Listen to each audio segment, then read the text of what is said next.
So here we have the Vauxhall Corsa 1.4 turbo SRI 3-door on a 16 plate. I'm going to show you around the outside of the car first of all, and then we're going to hop in and I'll run through a few controls on the inside. As you'll see from the outside, we've got this lovely black alloy wheels to match the exterior colour. Let's start off inside the boot and then work our way around the rest of the car from there. So as we approach the back of the car, you'll notice that there's a really decent sized boot given the external dimensions of the car, and that rear seat will fold down as one unit as well.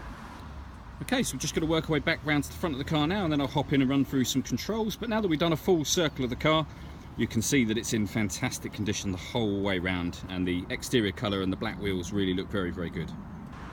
Before I climb in, I think it's well worth seeing the interior from this exterior point of view. As it's the SRI version, you've got these slightly sportier seats with the red stitching that also matches the red stitching on the gear lever, gaiter and the steering wheel, and then the red theme throughout the dashboard. Speaking of the dashboard, there's quite a lot to run through, so let's hop in and we'll do that now. Okay, so we're going to start with the dials. On the left hand side we've got the rev counter, and on the right hand side the speedometer. The fuel gauge and oil temperature gauges both appear at the top, and then underneath that we've got a trip computer which includes the total miles on this car, which are 15,383. You can change the information displayed up on the trip computer using the controls on the left hand indicator stalk. That piece of information I've stopped on there is probably one of the most useful, and that is a digital readout for the speedometer. Just makes it a lot clearer. If we back out to the steering wheel, on the right hand side we've got stereo controls as well as voice activation for the phone, and on the left hand side we've got both cruise control and speed limiter as well.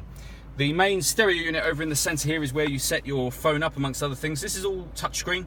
Aside from the buttons down the bottom, the only button that will access, or you can really use for this, will be the home button. Other than that, it's all kind of volume and answering your phone and stuff like that. But home button will take us to this screen. That's where we can set up your phone, and we can go into the various different audio settings. So this car's got a lot of ways of listening to music. If you can see at the bottom there, AM, FM and DAB digital radio, USB inputs and Bluetooth audio as well. So once you pair a phone, not only can you make and receive phone calls, but you can stream your music wirelessly as well. If we go back to the home button a moment, just here, projection. If you have a smartphone and you connect it up via USB, there are certain apps that you can project so they can be seen on this screen here. So map apps, for example, which could give you satellite navigation. So really handy. To the left of there, we've got a city button that makes the steering extra light. And the eco button is to do with the engine cutting out in traffic. You can turn that on or off should you wish to. Beneath that, we've got the air conditioning. So temperature over this side, fan speed in the middle, direction of the air here, and then turn that on to turn your air conditioning on or back off again. And then underneath that we have a 12-volt charging socket and the USB input I mentioned a moment ago, and then a 6-speed manual gearbox on this car. All that leaves me to say is thank you for taking the time to watch this video. If you'd like to come and see the car in person and have a test drive, feel free to call any of our MJA sites. We'd love to hear from you soon.